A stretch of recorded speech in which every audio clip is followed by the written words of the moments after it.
about dropping off a book one thought she might enjoy, when something strange caught my eye. Parked right outside the gate was a silver Lexus. Not just any Lexus, my Lexus, the one I had given to my ex-husband Harold after the divorce, out of nothing more than habit and misplaced kindness. I hadn't seen that car in months.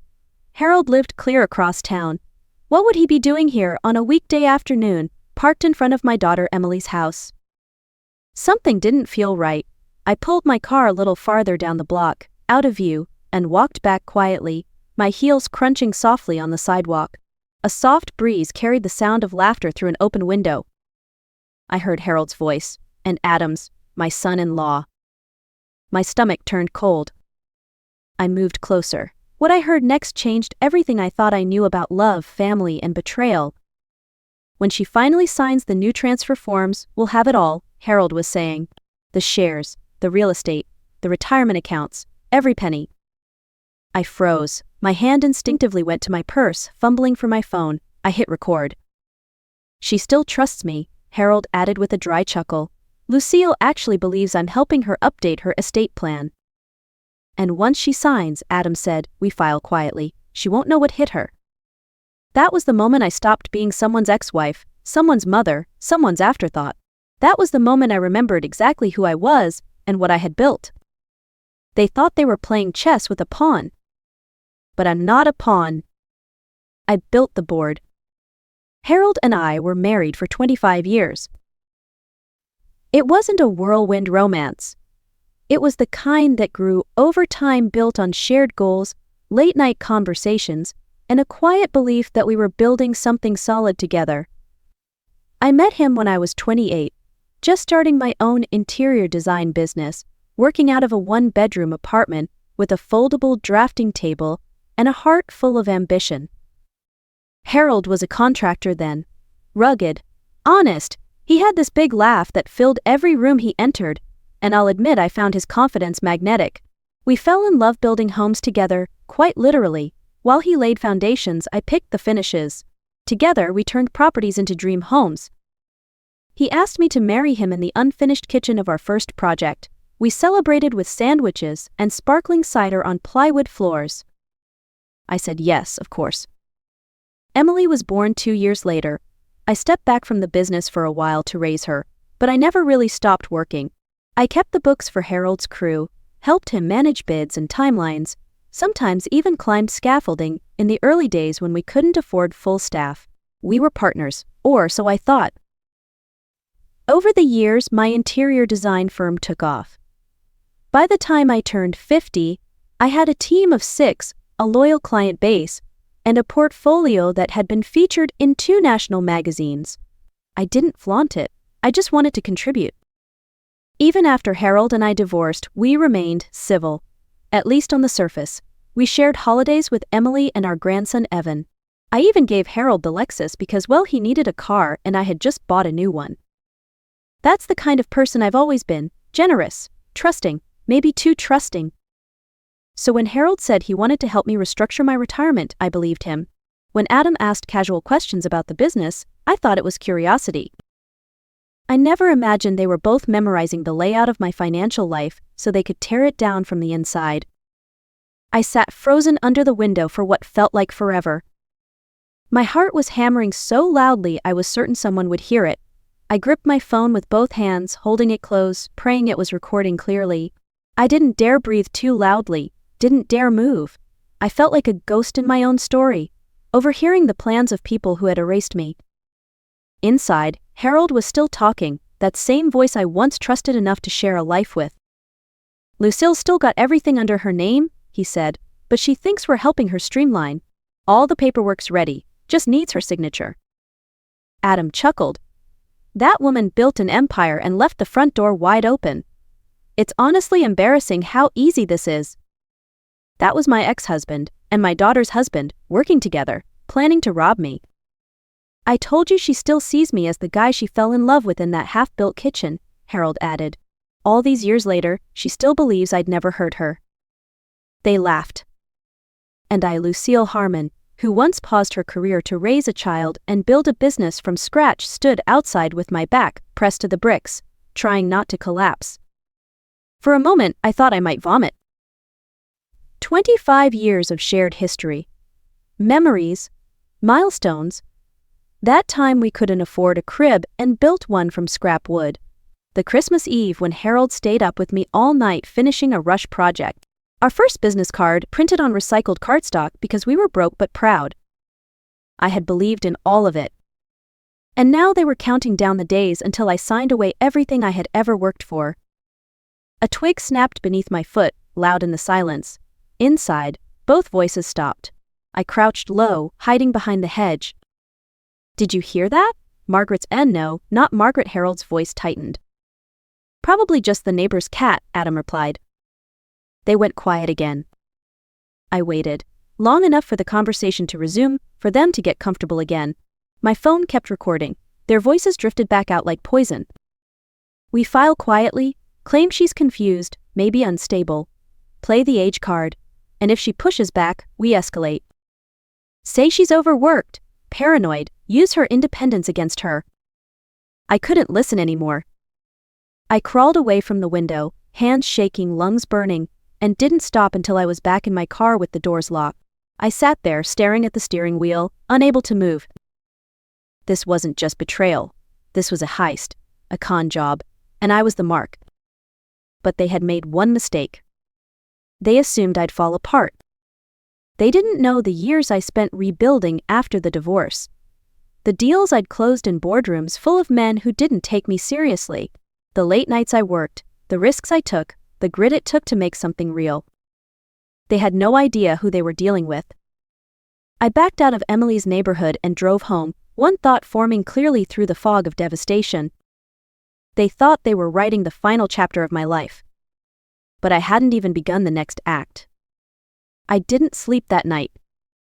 I sat at the kitchen table with nothing but a glass of water and the recording playing softly on loop, the glow from my laptop washing everything in cold blue. Every time I heard Harold laugh, something inside me cracked then hardened. It wasn't just the betrayal that haunted me, it was the realization of how blind I'd been. I started thinking back, all the little moments that didn't make sense until now. Like the time Harold accidentally took home one of my client ledgers then brushed it off as a misunderstanding. Or when Adam asked to review the company's liability policy after I had surgery last year, saying it was just in case something happened to me. Emily's sudden interest in my estate plan. Her request to keep things simple and make Adam the point of contact for my firm's legal matters, because, in her words, he understands the lingo. How did I miss it? The signs were there, like crumbs in a dark forest. And I, the woman who once negotiated multi-million-dollar design contracts and saw recession with nothing but grit and creativity, had followed those crumbs without question. Because I wanted to believe they cared, that even after the divorce, Harold respected me, that Adam saw me as more than a checkbook, that Emily, my only child, would never let this happen. I'd spent my life solving other people's problems, fixing homes, beautifying spaces, offering comfort. But now, no one was coming to fix mine. That truth burned, but it also cleared the fog. I wasn't weak, I wasn't broken, and I definitely wasn't done. I turned off the recording and opened my laptop. Years of financial records, contracts, account statements organized, detailed, secure. I hadn't built my life out of luck, I'd built it with discipline. Harold and Adam thought I had no defenses. They didn't realize that just because I loved quietly didn't mean I fought quietly. I pulled out a legal pad and drew 3 columns: assets, weaknesses, leverage. It was time to think like a businesswoman again. This wasn't just about protecting what was mine anymore. It was about reclaiming the version of me I had tucked away for too long, the woman who built something out of nothing. The woman they had tried to erase.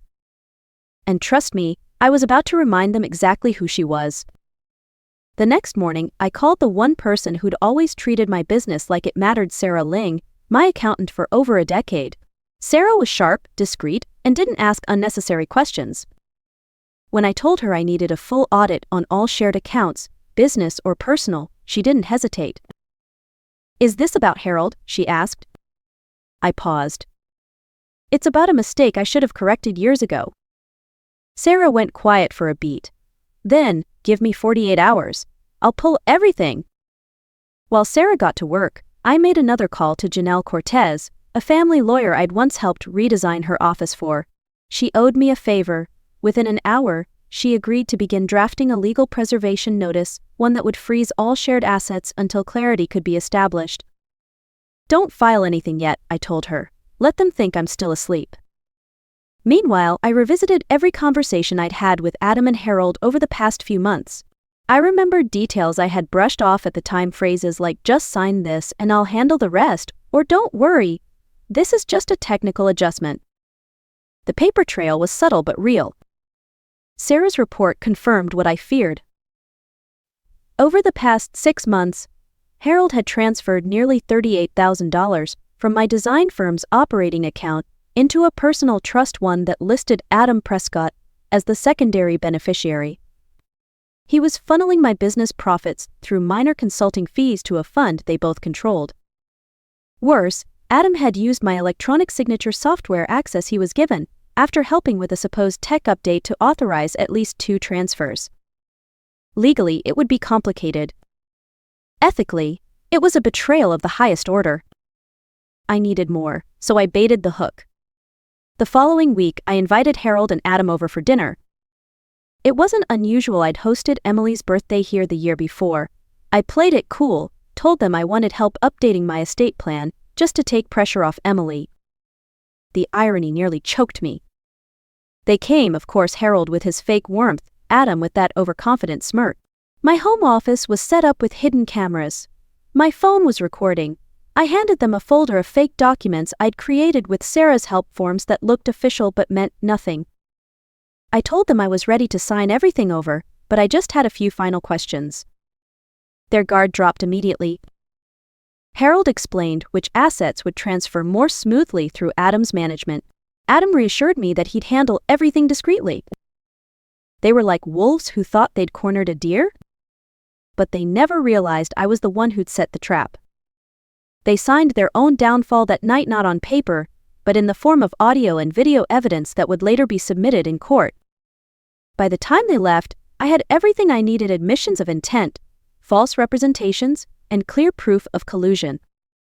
I stood at my front door as they walked to their car, smiling politely, heart thundering in my chest. They thought I was handing them my legacy. They didn't realize I was handing them the rope. Because when a woman builds something with her own 2 hands, she knows exactly where the foundation is, and exactly where to place the fault line. The following Monday, I walked into Janelle Cortez's office, not as a victim but as a client with a case. I handed her a flash drive containing 2 audio files, 3 surveillance clips, and Sarah's financial report. She reviewed it all in silence, nodding slowly, eyes hardening with each passing minute. "Lucille," she said, finally looking up, "this isn't just unethical, it's premeditated financial coercion, fraud, and maybe even conspiracy to commit fiduciary abuse." I simply nodded. I didn't need labels, I just wanted action. That afternoon, Janelle filed an emergency petition with the family court to freeze all business assets, personal trusts, and shared investment accounts associated with me, Harold, and Adam. Within 24 hours, the judge granted the freeze pending a formal hearing. Neither Harold nor Adam was notified immediately. Timing was everything. The next move was personal. I called Emily. She answered with her usual warmth, completely unaware of what was unfolding. "Sweetheart," I said gently, "would you mind if I stopped by for coffee tomorrow? Just us." She agreed. And I prayed that the woman I raised, the one who used to fall asleep in my arms after school, who cried when I missed her first piano recital, still lives somewhere inside the polished professional who married a man like Adam. That night, the final hold was placed. Every card Harold and Adam might have used was now inactive. Their access to my empire, as Adam once arrogantly called it, had been reduced to dust. Tuesday morning they felt it. At 9:11 a.m., Harold tried to transfer funds for a property tax payment denied. At 9:46, Adam attempted to log into the online investment portal, access revoked. At 10:03, I received a text from Harold. "Did you change something with the accounts? Getting some weird alerts." I didn't respond. Yeah. At 11:25, Adam called twice, then left a voicemail. "Lucille, I think there's been a misunderstanding. Can we talk?" Privately. By noon, Janelle received a response from their legal representative, an aggressive request for a meeting, framed as concerns over asset mismanagement. Their panic was beginning to rise, but I remained still. I spent that afternoon at my grandson Evan's school play. I clapped the loudest, laughed when he forgot his lines, and brought him ice cream after, because life doesn't stop, even when betrayal surrounds you. And sometimes, reclaiming your peace means doing the most radical thing possible in a world that expects you to break. Continue living. That evening, I poured a glass of wine and sat on my porch. The storm had just begun for them. For me, it was finally passing. Because when you've built something brick by brick, you don't run from a little wind. You anchor yourself deeper and let it blow. The court hearing came faster than expected, less than 2 weeks after we filed. Harold showed up in his best suit, trying to look composed. Adam arrived late, carrying a thick folder and trying too hard to appear confident. But when the judge admitted the video and audio recordings into evidence, their bravado cracked like porcelain under pressure. Their voices echoed through the courtroom. Their laughter. Their planning. Their complete and total disregard for the woman they thought they could outmaneuver. At one point, Harold tried to interrupt the playback, muttering, "That's not the full context," but the judge silenced him with a single look. When it was over, the silence in the room was heavy. The judge's ruling was swift. Asset freeze upheld, all transfers voided, control of the business and estate left entirely in my hands. And most importantly, the court recognized their actions as a coordinated effort to manipulate, defraud, and emotionally exploit the respondent. Not just morally wrong, but legally indefensible. They didn't even make eye contact with me as we exited. But Emily did. She stood outside the courtroom, arms folded, jaw clenched. She'd listened to the recordings. She'd seen the transfers. She'd watched her husband turn into a stranger and her father betray her mother. We didn't speak at first. Then she said, "I didn't know, Mom, I swear." I believed her. But believing didn't mean forgetting. "It's your turn now," I said gently, "to decide who you are in all this."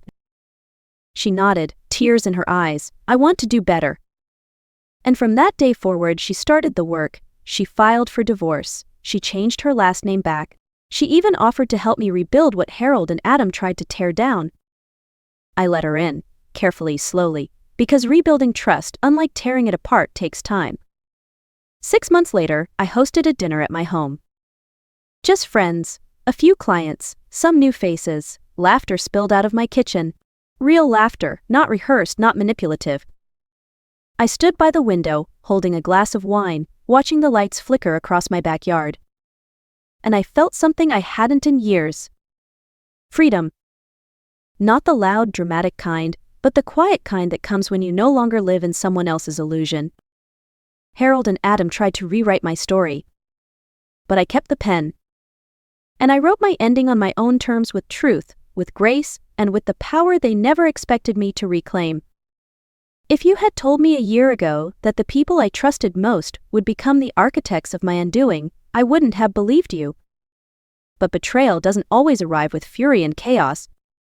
Sometimes it comes dressed as familiarity, as family, as love. What Harold and Adam did to me wasn't just financial, it was spiritual, it was personal. It was a carefully calculated attempt to rewrite my story while I was still living it. And for a moment, it almost worked. But what they didn't count on, what most manipulators never count on, is the quiet strength of a woman who's had enough. They didn't see the years I spent building, the nights I stayed up budgeting when no one else cared, the deals I closed, the clients I won, the sacrifices I made when applause never came. They saw a target. But I knew I was the foundation. So, if you're watching this and you've ever been lied to, underestimated, or used, know this. You are not naive for believing in people. You are not weak for being kind. But there comes a time when kindness must meet boundaries, when belief must meet clarity. And when love, true love, must start with loving yourself enough to stop being someone's easy option. I didn't get revenge. I got something better. I got myself back. And now I live without apologies, without pretending, and without anyone controlling the life I work to build. If this story moved something in you, I hope you'll share it. Because somewhere, another woman is staring at her own reflection, wondering if she's crazy for feeling what she's feeling. She's not. She just hasn't remembered yet that she's the one holding the pen. Like, comment, subscribe.